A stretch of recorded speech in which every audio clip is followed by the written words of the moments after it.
Okay, picture this. You're terrified of a rose. I know, it sounds a little strange, doesn't it? But you'd be surprised. For some people, the fear of flowers, and it has a name, it's called anthophobia, is a very, very real thing. And it can be completely debilitating. So today, we're going to dive into this really fascinating and kind of hidden phobia. I mean, think about it. We usually associate flowers with all the good stuff, right?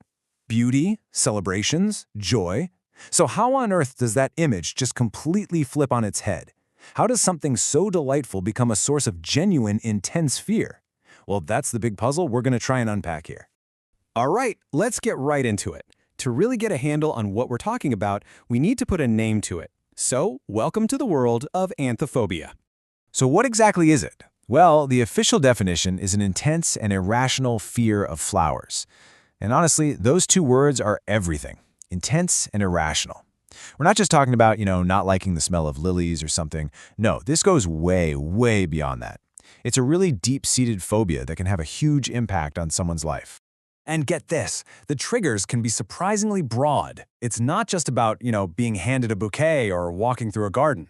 For someone with anthophobia, the fear can be set off by just seeing a picture of a flower. And in some cases, it's even more extreme.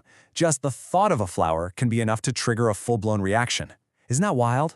So, naturally, this leads to the million-dollar question, why? Why on earth would our brains forge this connection between something so harmless and pure danger? It's a fascinating question. So let's play detective and dig into the psychological roots of this fear. Okay, so the causes can be all over the map, but they usually trace back to a few common areas. Sometimes it's from a past traumatic event, right? Maybe a really bad allergic reaction or getting hurt in a garden as a kid. But what's more common is association. If flowers are always around during sad or negative times like funerals, the brain can create this incredibly powerful negative link.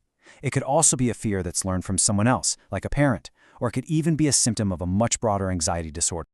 And this quote, this really gets to the emotional core of the whole thing. A flower stops being a plant and becomes a symbol, It gets tangled up with a powerful, often painful memory. So for someone with anthophobia, a bouquet isn't a gift. It's a reminder they never asked for. Okay, so we've got a handle on the what and the why, but what does it actually feel like to live with this every day? Because let's be real, once you start looking, you realize flowers are absolutely everywhere. In this reaction, it's not just in your head. Oh no, it is deeply, deeply physical. When someone with anthophobia comes across a trigger, they can experience this overwhelming anxiety, sweating, trembling, even nausea.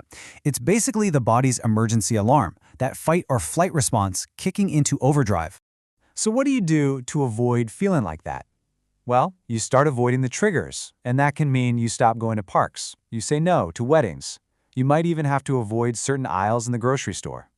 Bit by bit, the phobia starts to shrink your world, and that can be incredibly isolating.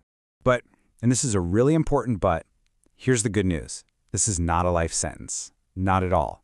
Anthophobia is absolutely treatable, and there are really clear, effective ways to help people manage this fear and, get their lives back. So the main road to recovery is usually therapy. One of the big ones is called cognitive behavioral therapy, or CBT, which basically helps people rewire those negative thought patterns. A lot of the time, this is paired with something called gradual exposure therapy. And it's just what it sounds like. A therapist will safely and very slowly reintroduce flowers, maybe starting with just a picture and working up to the real thing. The goal is to gently desensitize that fear response. On top of that, relaxation techniques are a huge help for managing anxiety in the moment, and for more severe cases, medication can also be an option to help get the symptoms under control. And the takeaway here is really, really hopeful.